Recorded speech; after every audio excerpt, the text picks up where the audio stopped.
was like, I don't know. I think like the emotional part of me wants to write it off as like social anxiety, but I don't think it was social anxiety. I got very upset about 6 hours in. I just felt like it was like I was really disappointed in myself, I guess, for doing that. Like, I don't know, like everyone was having a good time, you know, and I was like looking out on the crowd, and I was like, what are we doing here? Like, why? This isn't bringing anyone closer to anything good. You know, everyone's just getting like fucked up. They're just running from their mind, you know.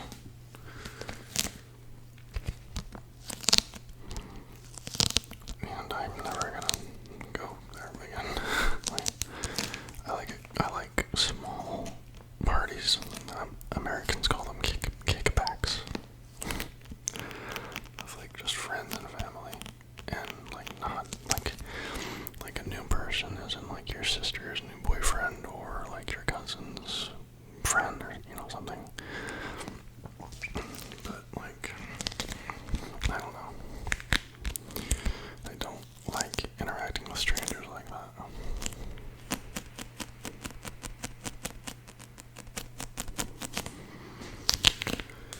And the day before yesterday, well, I guess yesterday morning,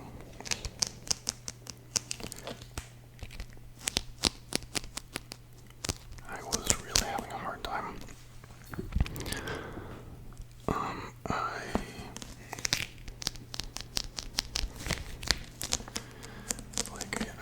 I sometimes think like I have a hard time sleeping, right?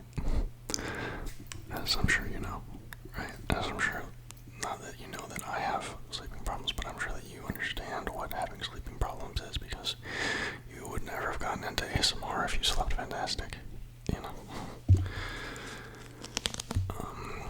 Anyway,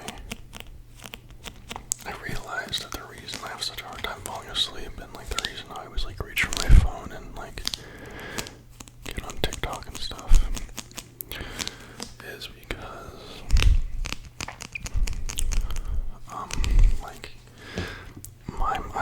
sometimes I have a really hard time being in my mind and being present, because I have a lot of unresolved pain and trauma, and I think most of us do, you know? And so I started praying, you know? And I was like, oh my gosh, I'm praying and I don't feel better. I'm like, holy crap, what do I do? I started kind of freaking out a little bit. And then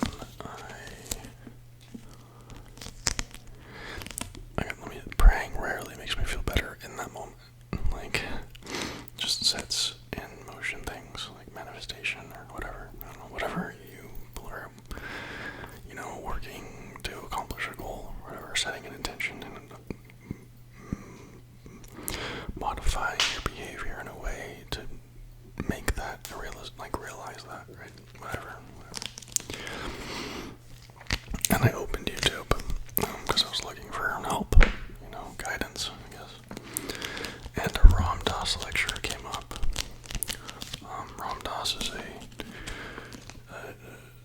a spiritual teacher of Eastern origin. I've talked about Ram Dass many, many times on this channel, so it's very possible you've heard his name through my mouth already.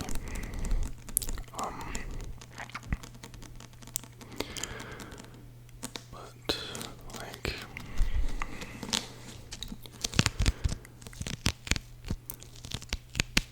I think sometimes I struggle with the acceptance of Eastern philosophies because I live in the West, right? And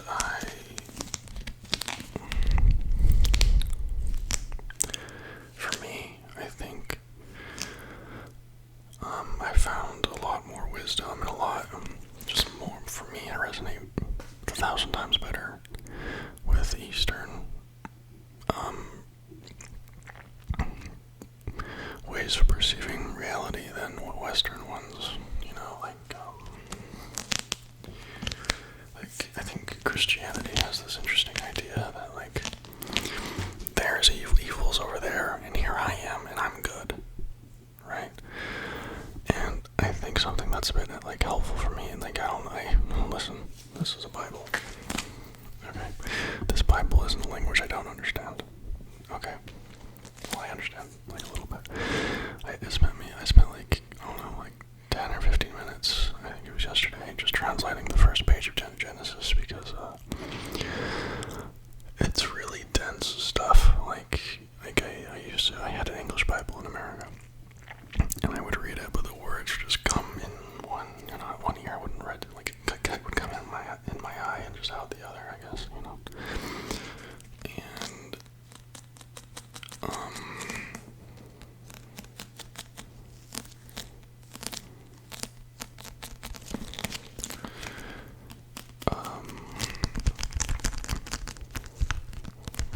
so the first page of Genesis is like, God made us in its image, or his, or whatever, you know, and I guess the Christian version is his, in his image. And then it talks about how God,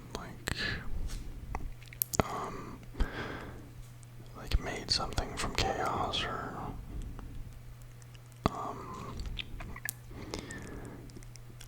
and then he, like, agitated the sea, and that's as far as I got, like, you know. But I think what I got caught on, like, kind of was like, we were made in his image, right? And I think, like, I read that, and I don't even know what that means. I still don't know what that means. Right? How can we be made in God's image if God is infinite? Isn't a part of infinity? Right? I got questions, you know. But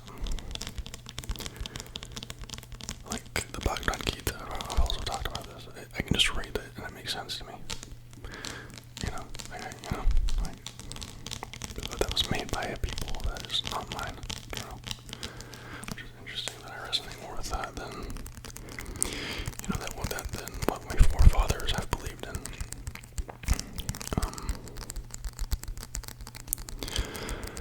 Anyway, I think one of the traps of, you know, well, trap, it's not, I don't want to, like, put value denominations on anything. One of the interesting things about, like, Christianity and how it's set up, like, from what I perceived, I'm not, you know, I perceive myself as a Christian, right, but I still see a problem within this, okay, and that would be seeing good and evil as different things, like, they're two sides of the same coin. It's still the same coin. Like, if I hand you a coin, and, I say this coin is A, and this coin is side A and side B, right, you know, it's still a coin, you know, like, it's still one coin, you know, like something that I think is very, not how Christianity perceives it is, you know, that evil is just the other's face of God, you know, like, or benevolence or whatever, right? And I think that's something that's kind of hard for me to accept, because I like to believe, you know, it's comfortable for me to believe that, you know, there's a good guy and then there's a bad guy, and they're not the same guy. They're different, you know, but, like, and then I look in myself, you know, and I have a great capacity for evil, you know, I don't do it, right, but I could, you know, and there's people out there doing evil right now, right? There's people out there doing good right now, but I think,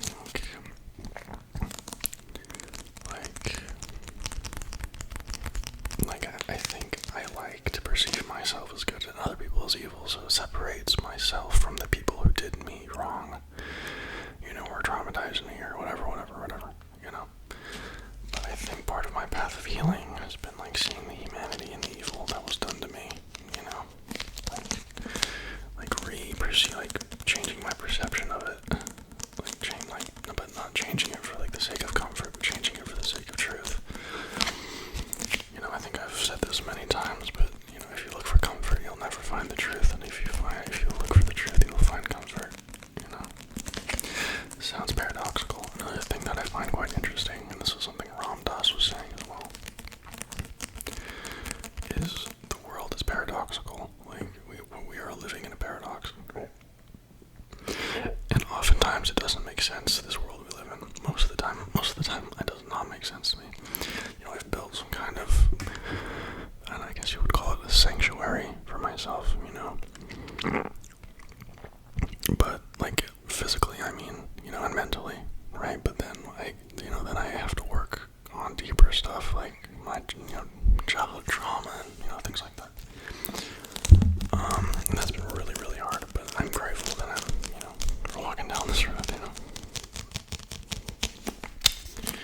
philosophy. Just Eastern thinking, really, is barbable. But,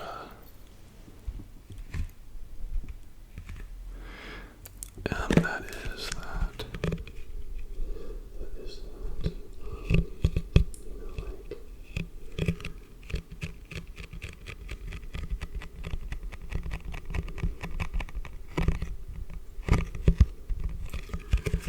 Like we're conditioned from when we're born. Like you are like, I'm a man. My name is X.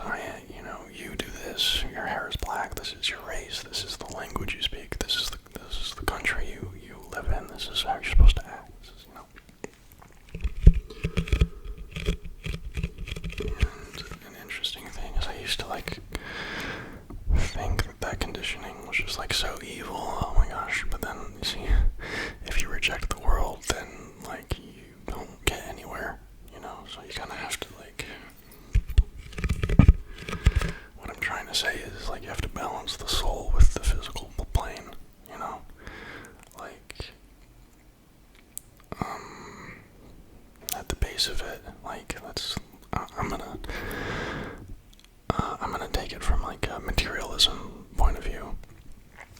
Like, let's say we all have a brain, right? And relatively, it works the same way. And I know, oh my gosh, I studied neuroscience. Oh my gosh, I have a bachelor's degree in psychology, whatever, right? You say, no, there are many, many different ways of, the brain works, right? And that's true. But they're a lot more similar than they are different, Actually, why am I talking in the way of materialism? What I'm trying to say doesn't make sense if you only believe in the material universe, but it's like, how has that worked out for you, believing in only the material? Only like, you know what I mean? Like,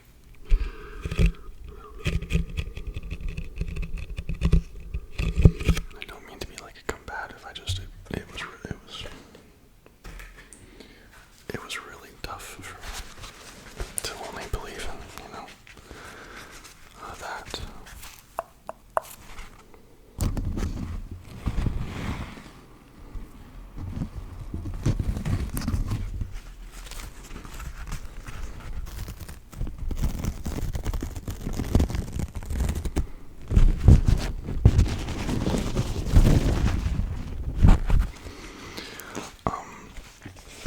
But I think, like,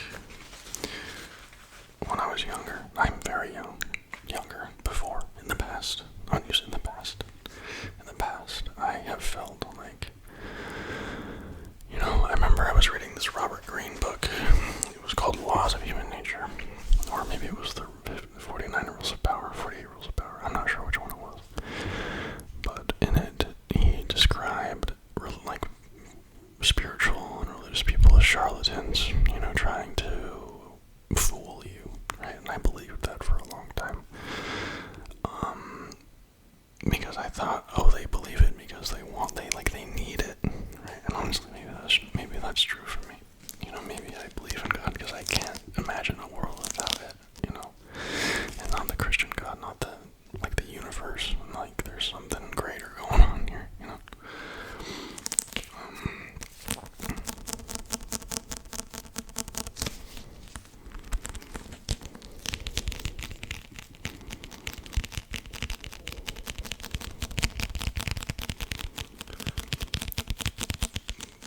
Right, I was talking about conditioning. And then, like, this is kind of where depression sits in. Is for a number of years I went on thinking that the ideas that had been instilled upon me were what I was. I'm a man. I am a American. I am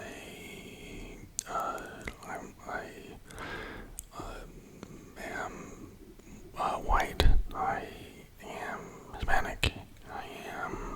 My hair is black. My eyes are brown.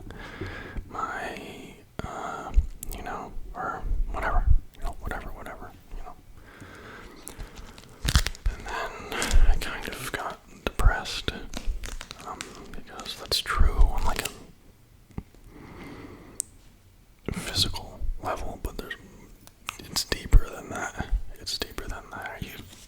you staying with me here? I know this is complicated stuff.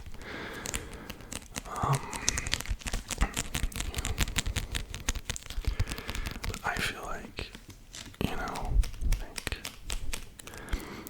I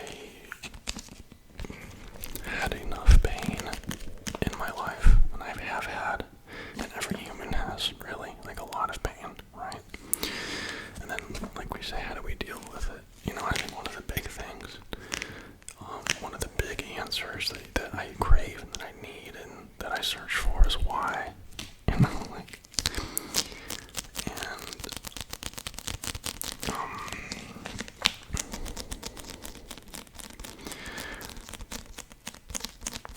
oh, this is so far out. What am I about to say? But it's like,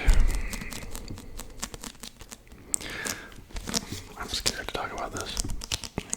Because it's so, not, the Western mind is not, I think, like this. I'm gonna describe it like this. Okay. So, in Sanskrit, the word for God means the highest self, right? In Christianity, I think a lot of, or I'm just gonna say Western, they like to perceive God as something outside of themselves, right? I don't think that way. I'm a Christian. I don't think that way. God's in everything. God is in this camera I'm using to record. It's in this mic. It's in this Bible here. Okay? It's in your eyes. It's in your mind. Digesting the words that you're listening to, right? And, and the thing is, there's, little, hints in the Bible, Jesus said, I am in this world, but not of this world. I know that's not really, related to the whole God being outside of, yourself, right? But what is God made us in his image, right? So, what I'm trying to do is,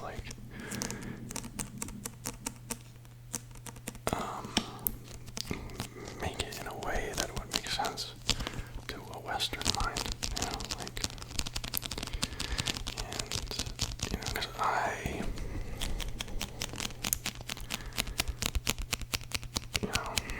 I don't really get a lot from, how do I say this? I feel like the spiritual systems of the East are just, a lot older, than the ones in the West, there's kind of certain, truths, that are, there's, a certain, I guess, trap of religion, you stop being the seeker and you start being the, listener, someone tells you how it is, and you say, oh, they're the priest, they're the pope, they're the bishop, that's how it is, right? I have not had to experience so much in Catholicism as I did in Mormonism, I've never, priests, here, they don't, I cannot believe you said, oh, that's so disrespectful that you disagree with me. That's not how it is, which I really, really appreciate. I'm not gonna lie. But,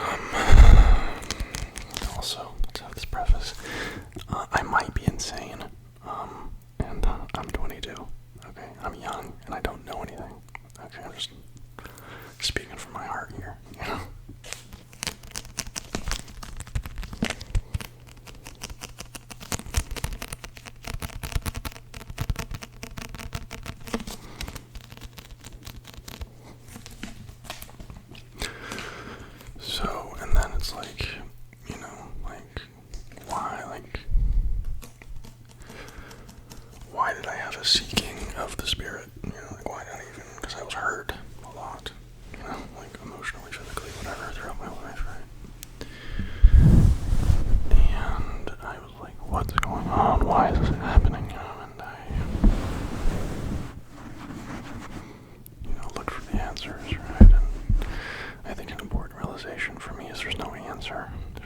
no one knows more than you. You know what I'm saying? Like, what do I mean by that? I don't know anything you don't already know about, and like the reality we live in. You know, sometimes your mind puts up like blocks.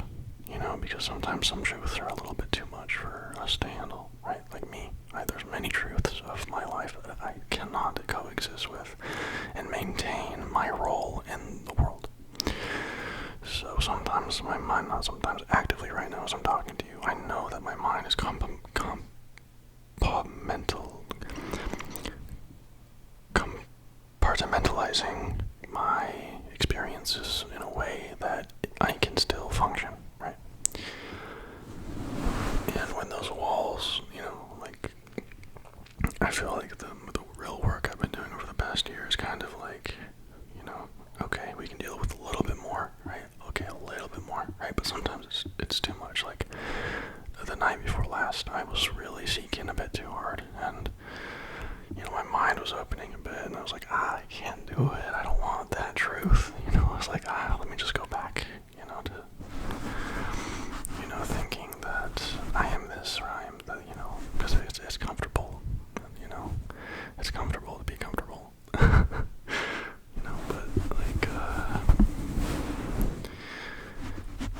if all you seek is comfort, then you must become a slave to it, you know.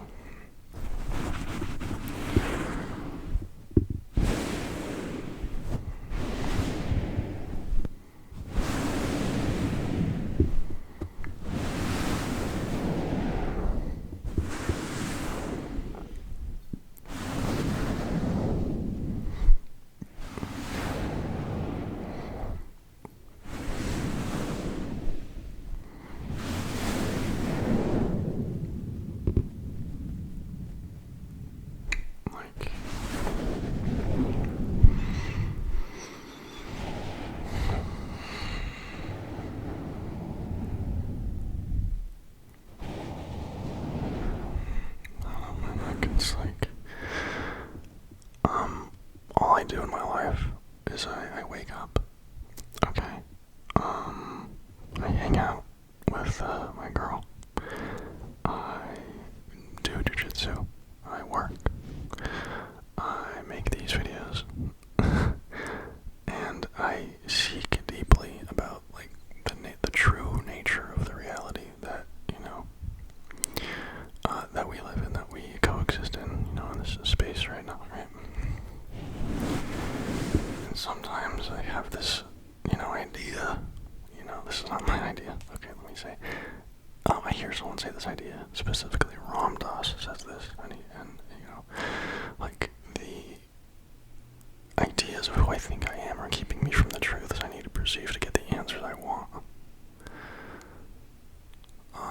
Like, let's say for the sake of conversation that the soul exists, right? That soul is genderless. It has no conditioning. You know, it's just not. It's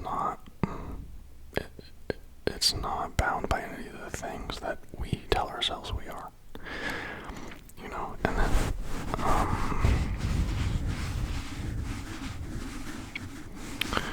sometimes, you know, I think to myself, you know, how can I understand the truths of something that's beyond the experience that I'm having? You know, and the answer is I kind of have to let go of, you know, I am strong, I am capable, I am weak, I'm depressed, I'm happy, I'm sad, I'm this, I'm that, I'm blah blah blah blah blah blah blah blah blah, because that's the only time in my experience that, like, I can start actually seeing the bigger picture, you know. You know, it's kind of funny, it's like, if I was saying this at, like, a church, like a few hundred years ago, like during the Spanish Inquisition, I would have been burned at the stake, like, that's funny, you know. Christians really chilled out, thank God, thank you. The guy, like, I have a cross next to my bed. That's the Bible. I wear a Mother Mary bracelet. I wear a crucifix.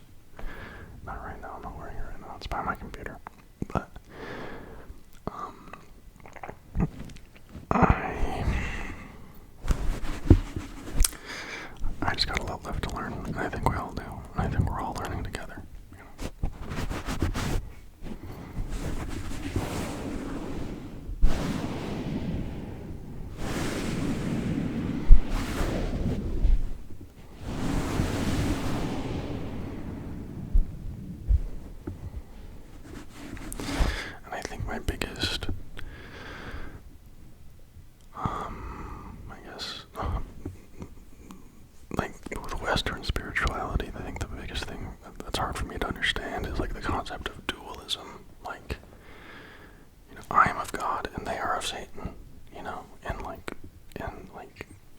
these things are mutually exclusive.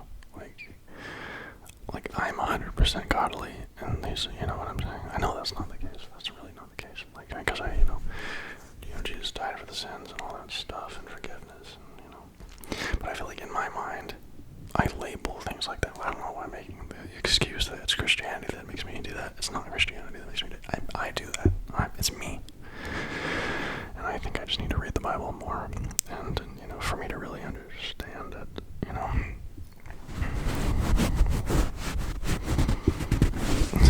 wonder if there's I don't know, interesting stuff. Interesting stuff. At the very least, it's interesting, right?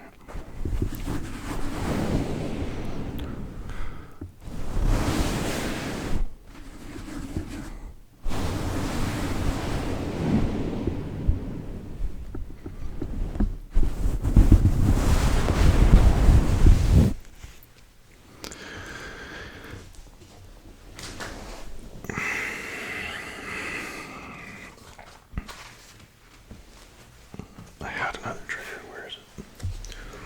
Where are you? Okay, it's gone forever, I guess. That's fine.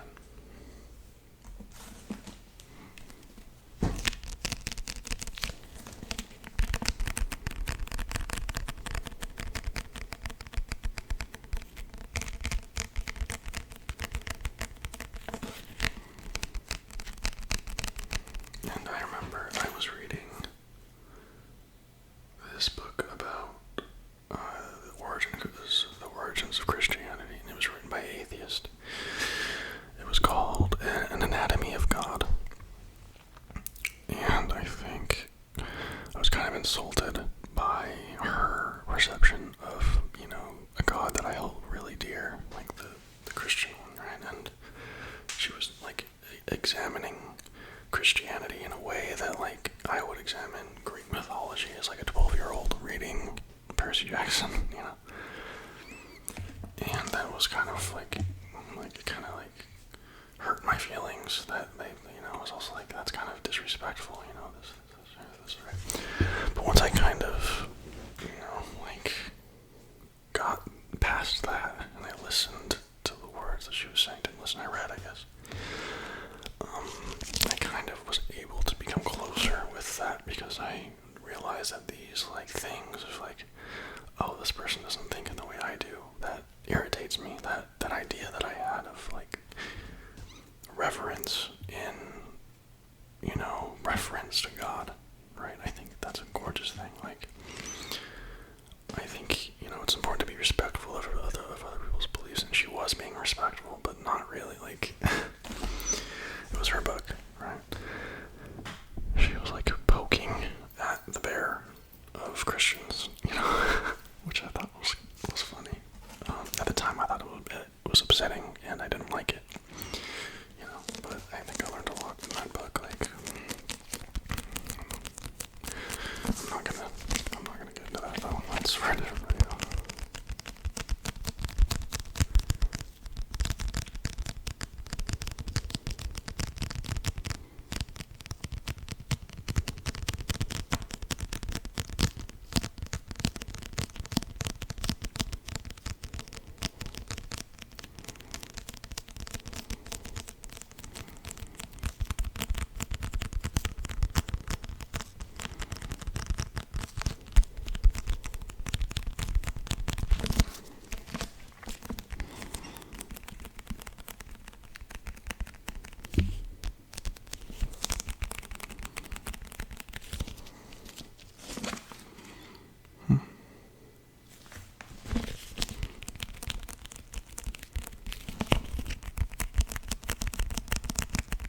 already talked about this, but like, if you think doing anything is going to, like, fix it, like, what do I mean?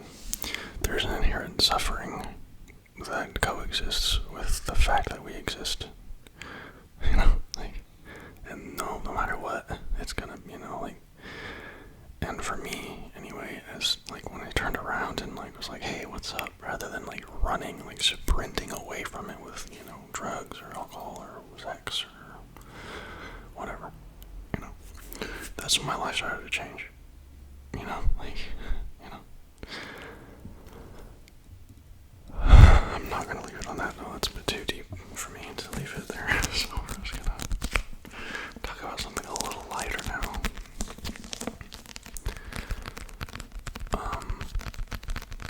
The rave I went to yesterday.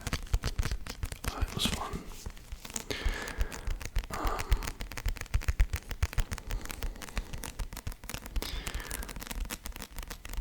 But I'm not going again.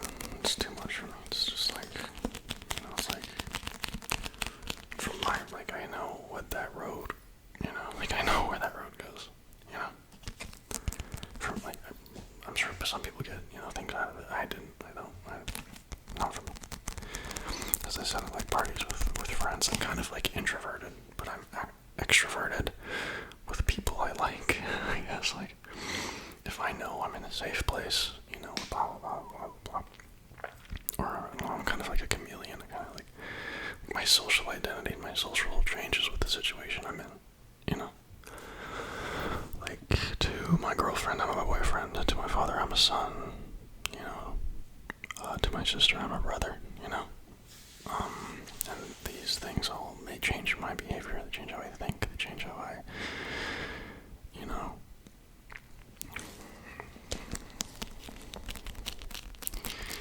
But the big question: what am I to me? And I don't got the answer yet for that one. I don't know if I ever will. I don't know. But it's fun looking. It's fun asking.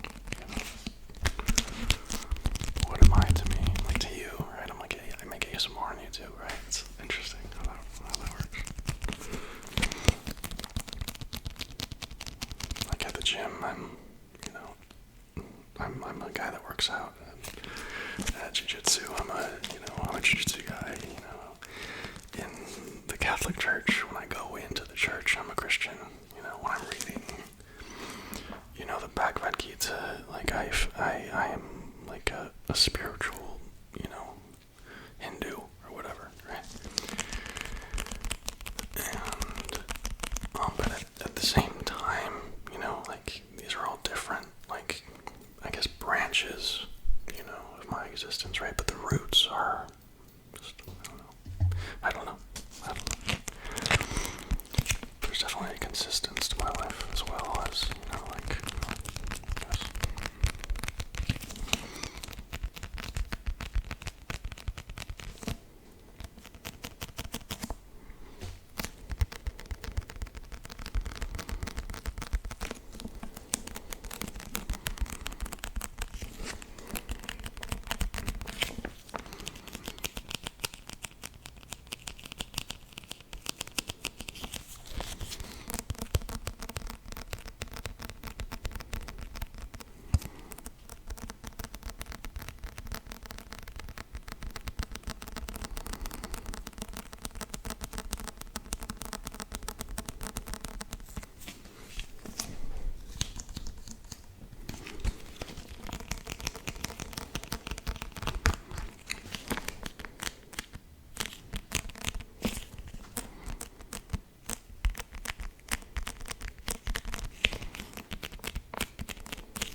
Book I was talking about, Anatomy of God, written by that atheist theologist.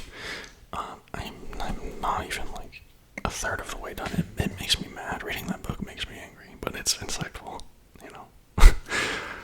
Yeah.